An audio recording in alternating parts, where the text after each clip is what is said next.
Time for about one more round of questions, and we'll go ahead.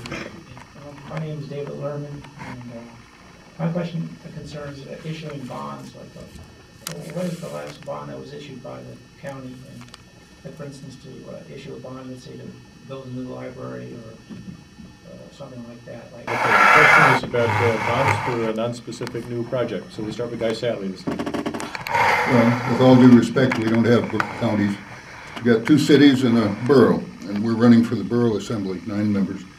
I'm not aware of any pending new bond issues coming, and we have 2 wonderful libraries, and we did do that through bonding partially, and that appears on our property tax bill as a separate item. I think we're in good shape bonding-wise. I'm not aware of big new bond issues coming down the pike. Thank you. Thank you very much. Molly Durian? Recently, we've been receiving letters concerning the lack of swimming pools in the community, and I'm sure that we're going to be looking at having to work on fixing Hammy Pool, but I don't think that's going to be a bond issue. That's the only thing that we might need some extra money for, but I think we'll be able to do that and absorb it within the budget because we have reserves for maintenance. So the last bond issue that I think we have dealt with schools, and I don't think there's nothing pending that I know of. Thank you very much. You're welcome. Well, as mentioned, I believe the last bonds were the school district issues. I'm concerned with regard because the presupposition of the question regarding bonds was economic activity with regard to projects in the borough. This brings us to revenue sharing. Present incumbent assembly members and those in the past that are running for office again have all ignored the resolute jurisdictional claim of interest 95078 that this borough and the 2 cities therein claimed regarding last section 2881 90% providential land-based provisions. There's been no follow-up, and this provision is worth billions to the people of the state of Alaska and millions to local communities. Again, the arrogancy of present incumbents and those that are running for office again make them worthy of your ouster, ITA. Thank you. Thank you very much. We go to Luke Hopkins. Sir, as you've heard already from some other candidates, the school bond issue that was put before the voters was the last bond issue. The borough owns school buildings and is required to keep them up, not the school board or the school district. So that's the last action that I'm aware of. I'm not aware of any bonds being discussed at this point. There is a library expansion that has been discussed for a number of years, but there's no financing out there that I'm aware of it. Thank you very much. Now we go to Billy Blanchard.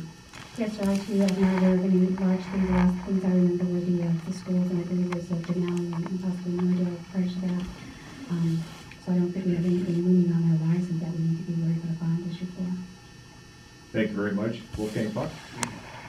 Well, I don't know about any project that they want to borrow money for, but I'm basically proposed to indebt our future generations to the point that they just have to pay for something we like to do now. It is just not right, but that's the way it's done in America. But I'm very, very opposed to putting the people into indebtedness in the future. So if there's any way to do things, paying for cash or any other way. With those bonds, there was always kind of a carrot type thing connected with the state. The state pays so much, you pay so much, and it got more and more and more. That we have to pay more than the state. And as far as education goes, it's a responsibility of the state, according to the Constitution, to take care of education. And whenever those issues come up, I will speak my word for it, but basically I'm opposed to largely indebted our future generations. Thank you very much. And Henry Wilson. Let's have some clarification. Are you asking whether we would support a bond for certain other items Yeah. besides schools? Is Yeah, that your basically- question? Yeah, basically, because I'm from Rhode Island, and I just. That's what I thought you were asking. I see some issues here in Fairbanks, and I think that government should be more proactive in that regard to try to develop like I don't know, recreational centers or indoor arenas or anything, another library, anything to give people more to do in the wintertime and things like that. So it's more economic development using this, the borough as an economic community project of some kind. Okay, that's what I thought your question was. Because there were two bond issues last year, one for renovation and one for repairs and things. But as far as whether I would be in favor of bonds for other things, I personally don't even like them for schools because I think we need to be proactive in saving the money ahead of time, going to the state for those funds, looking at those projects that we want to put. Almost every bond is 30 years that we're going to pay for. So that means every time a bond issue is put out there, it's going to take 30 years. So if I have children that are 19, 20 years old, that means their children most likely will be paying for those bonds too. I would rather be proactive, looking into getting those funds first and then building those things that we need instead of going out for bonds. Thank you very much. Can we go to Jay Miles? I'd like to say that I really appreciate what Mark Ames and Wolfgang Falk have said, that the resource funding is supposed to be the way we're funding our schools and other projects. We should not be going into debt. Thank you. Thank you very much. And now we have another round of questions. Go ahead, sir. Once it showed that I'm a victim of Fairbanks for the past 50 years, and I have a question here that I just kind of like to have your feelings on, and that's the big buzzword worldwide, nationwide, statewide is carbon emissions and global warming. I just like to know if you feel that the borough should get involved in anything to do with increasing, decreasing, or having anything to do with this business of global warming or carbon emissions, and why you feel that way. Okay, so the question's about CO2 emissions and why for a second-class borough. And that's what we've already heard. Sure.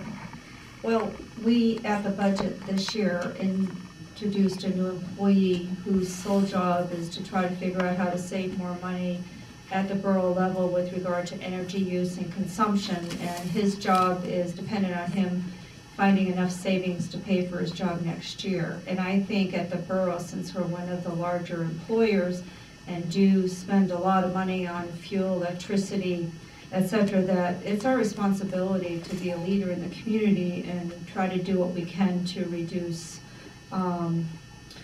whatever impact we have on global warming.